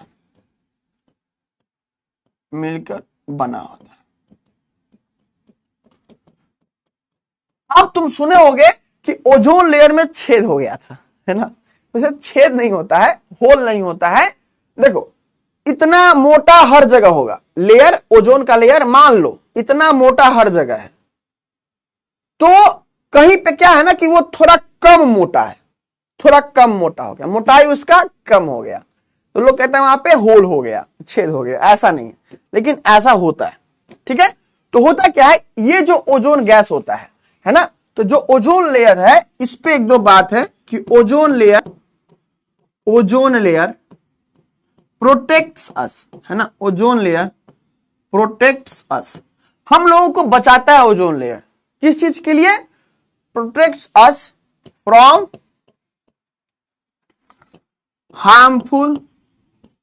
harmful UV radiation. UV radiation कहने का मतलब ultraviolet radiation, ultraviolet radiation. हम लोग का ना रेडिएशन बहुत टाइप का होता है। तो ये जो रेडिएशन होता है ना, हम लोग के बॉडी में लाइक कैंसर वैंसर सारी ये करता है कि सेल पे जाता है और सेल को एनर्जी दे देता है और पेनिट्रेट कर जाता है। कुछ कुछ ऐसा पढ़े तो थे, है ना, जरूरी नहीं है, बस इतना याद रखो कि यूवी रेस से हम लोग को बचाता है। ठीक है, अब यही जो ओजोन लेयर है ना, यही जो ओजोन लेयर है, ये जो ओजोन है वो रिएक्ट करता है ना। वो ओजोन लेयर क्या करता है? ओजोन लेयर में क्या है? ओजोन गैस है, और जो ओजोन गैस है वो किसके साथ रिएक्ट करता है? तो नाइट्रिक ऑक्साइड के साथ। किसके साथ रिएक्ट करता है? NO के साथ, स्पेशली NO। NO के साथ ये जो ओजोन रिएक्ट करता है तो क्या बनाता है बच्चों? NO2 plus oxygen. Ozone layer में कौन है? O3 है। लेकिन ये जो जेट उड़ता है ना, या फिर समझ लो जो एरोप्लेन उड़ता है, तो वो सब का जो गैस निकलता है, नाइट्रिक ऑक्साइड, ये सब नाइट्रोजन का ऑक्साइड्स निकलता है, तो बहुत मेन जो हार्मफुल करता है वो NO करता है। तो ये क्या करता है बच्चों? ये जाकर के रिएक्ट कर जाता है, जाकर के उसके साथ रिएक्ट करके, देखो O3 था ना, तो इसको O2 बना दिया। क्या बना दिया? O3 से O2 बना दिया। तो इससे क्या होता है कि ओजोन लेयर, मानो यहां पे बहुत सारा O3 था, तो वो O2 बन गया, O2 बन गया, तो O3 का लेयर तो कम हो गया ना, है ना। तो वही हम लोगों को ओजोन लेयर को कम करता है। ठीक है, चलो, तो इसी पॉइंट को लिख लो, सब्जेक्टिव में थोड़ा सा जानना जरूरी है इसके बारे में। द एग्जॉस्ट कहने का मतलब होता है जो निकलता है, धुआं, प्लेन उलेन पे धुआं, गाड़ी का धुआं देखे हो ना, है ना, उसके आगे नहीं जाना, मुंह काला हो जाएगा तुम्हारा। चलो, so the exhaust release exhaust gases from the vehicles, जो अब बोलेगा सर गाड़ी का भी धुआं निकलता है, तो गाड़ी का धुआं नीचे निकला जमीन पे, 20 किलोमीटर ऊपर जाते जाते है ना, तो वो उतना इफेक्टिव नहीं रह जाता है। लेकिन जो जेट है, वो जेट तो बहुत ऊंचाई पे उड़ता है ना, तो वो आसानी से उसका धुआं ऊपर पहुंच जाएगा। लेकिन तुमने जो स्कूटर है, उसका धुआं उतना ऊपर पहुंचने में टाइम लगेगा, है ना, तो वहां तक जाते जाते बहुत सारा चीज रहता है, उससे रिएक्ट करके वो उतना हार्मफुल नहीं रह पाता। बट जो जेट तो वो तो हवा में ही है, उतना ऊपर उड़ता है, तो उससे जल्दी हो जाता है। Exhaust gases from jets which contain nitrogen oxides, which contain nitrogen oxides, जो क्या करता है, नाइट्रोजन ऑक्साइड रखता है, और उसी के कारण nitrogen oxide which react with ozone, which reacts with ozone and it causes the depletion मतलब कमी, है ना, डिप्लीशन ऑफ ओजोन लेयर। तो ओजोन लेयर का ये डिप्लीशन करवाता है।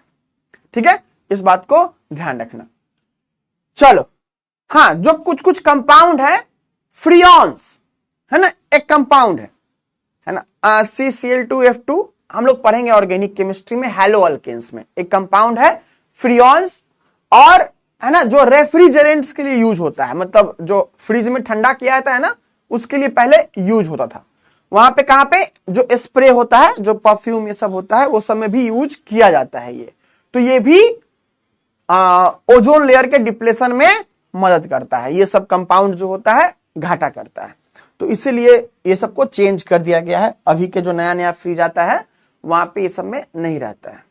ठीक है, ओजोन के बारे में पढ़ के क्लास एंड कर देंगे। ठीक है, प्रिपरेशन ऑफ ओजोन, तो हम सिर्फ नाइट्रिक हैबर्स प्रोसेस का बताए हैं, बाकी सबका कुछ कुछ प्रोसेस होता है।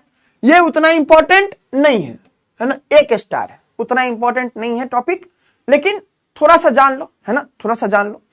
क्या है प्रिपरेशन ऑफ ओजोन, ओजोन कैसे बनता है ना, ओजोन कैसे बनता है। देखो, तो ओजोन क्या होता है, ओजोन क्या होता है कि जब ऑक्सीजन को साइलेंट ऑक्सीजन डिस्चार्ज, ठीक है, देखो, when oxygen is passed, when oxygen is passed through silent electric discharge, silent electric discharge से जब पास किया जाता है, देन कन्वर्जन ऑफ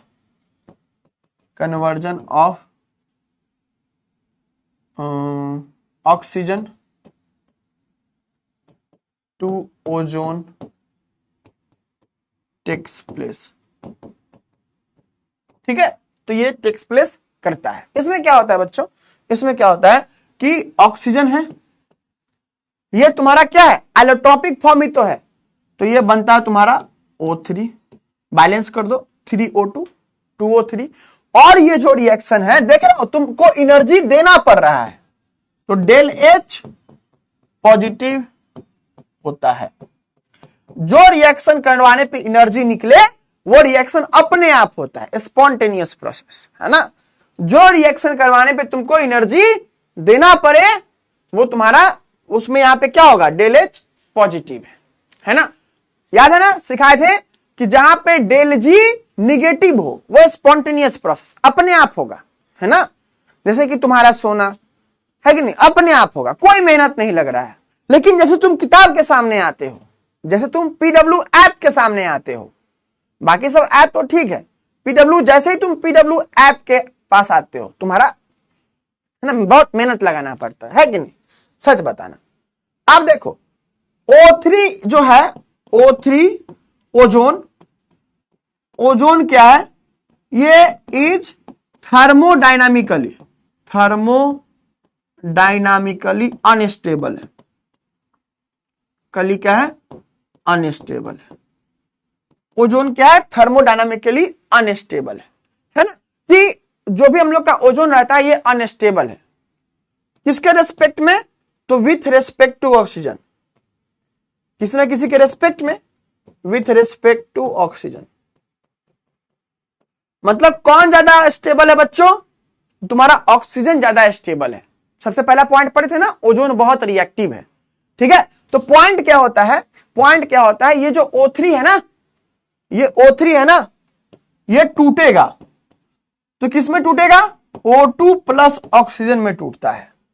तो ये जो रिएक्शन होता है ना, इस रिएक्शन में दोनों चीज होता है, डेल H निगेटिव होता है और डेल S पॉजिटिव होता है।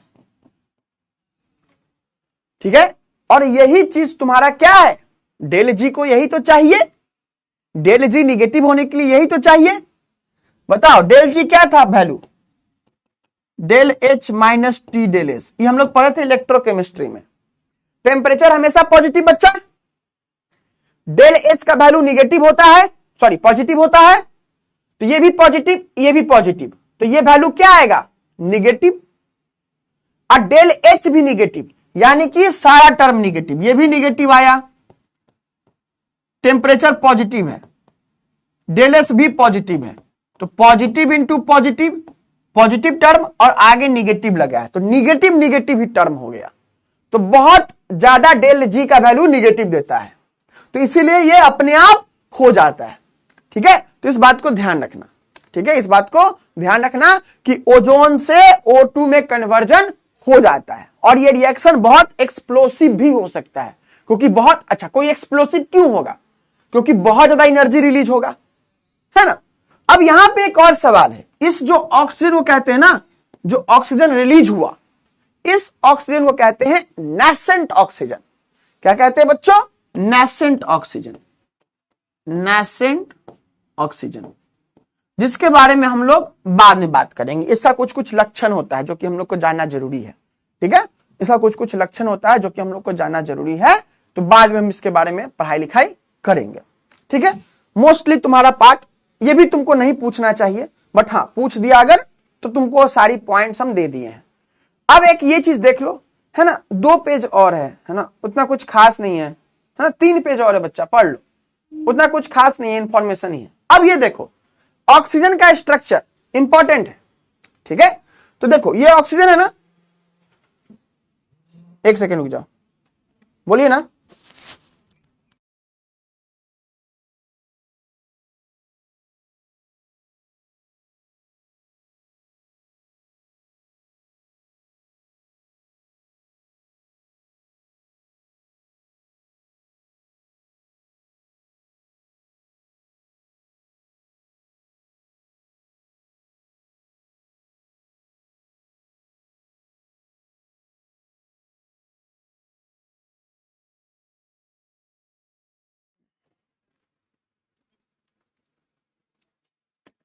चलो एक सेकंड रुक जाओ, हाँ चलो ठीक है, आ जाओ।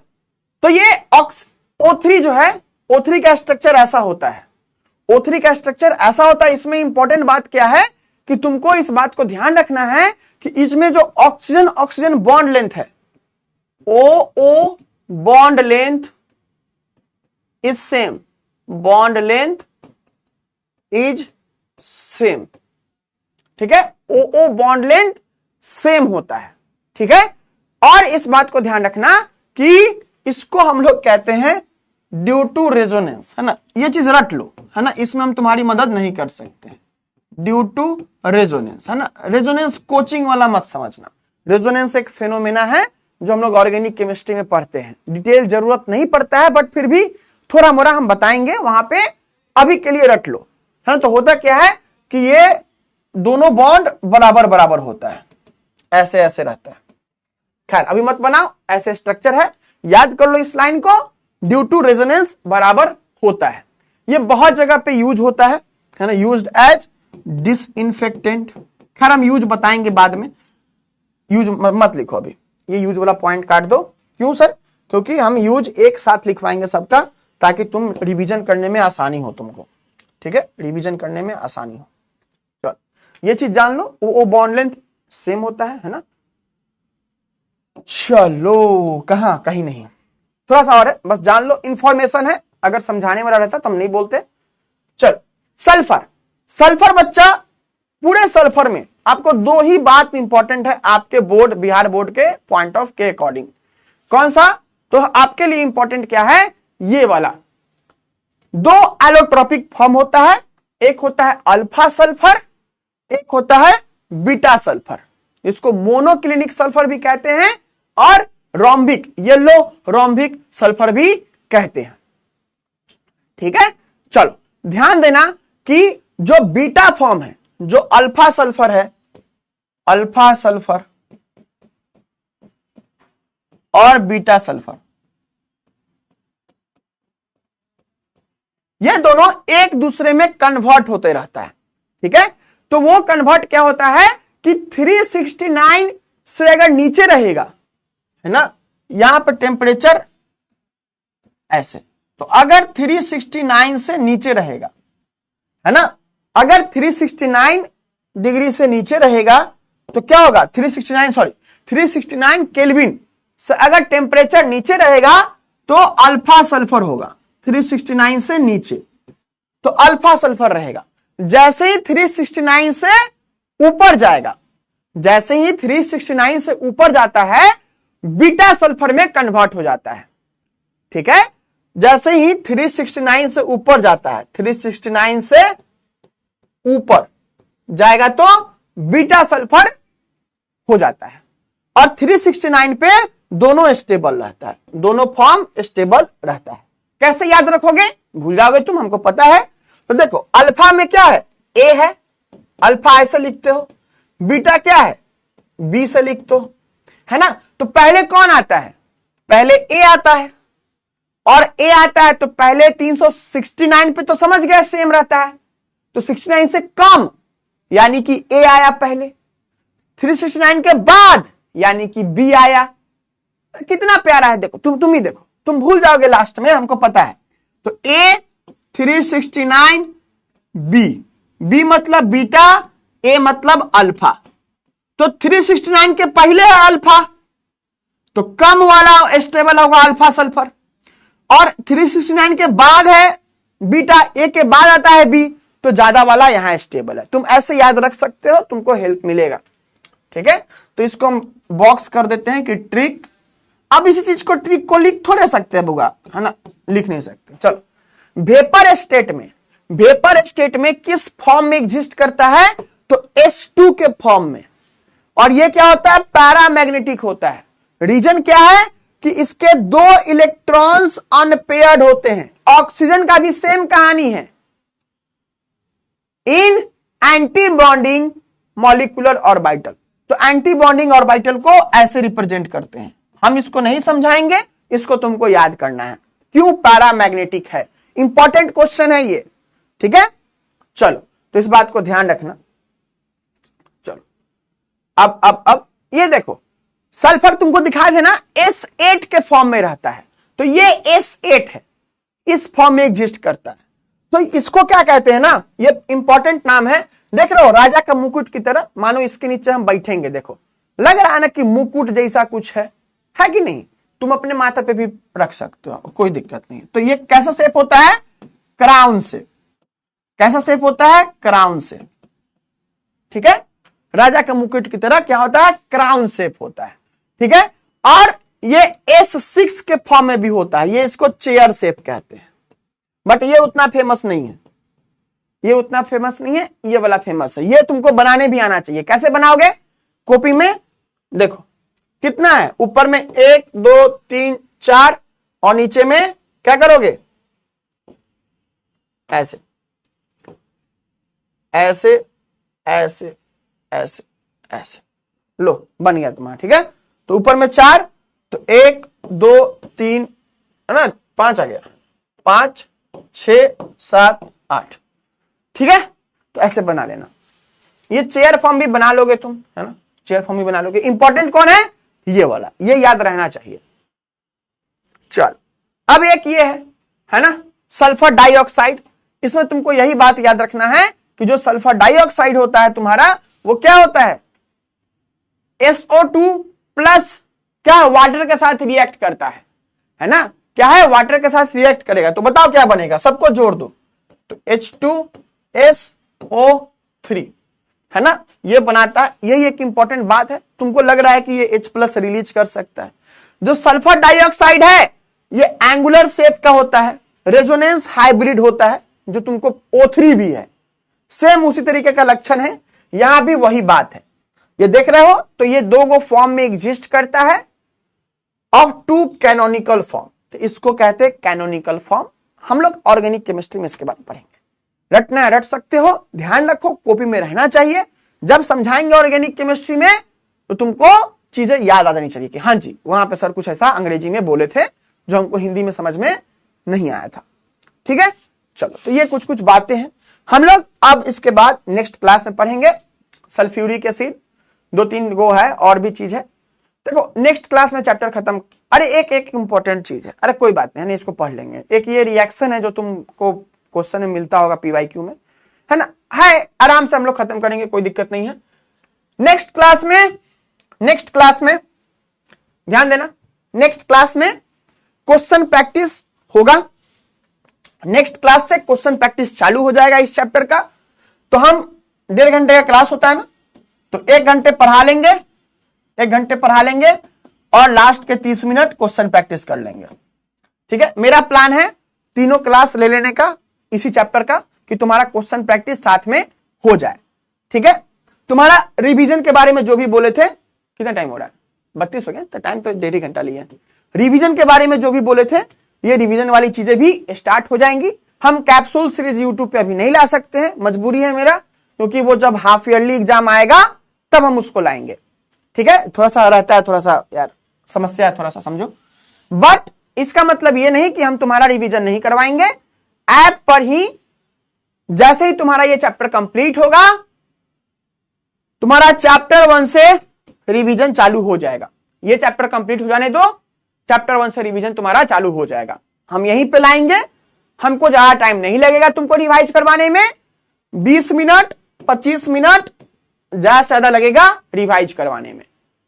ठीक है, तो चिंता न को करो, जितना हो सकता है क्वेश्चन बनाओ, बनाते रहो।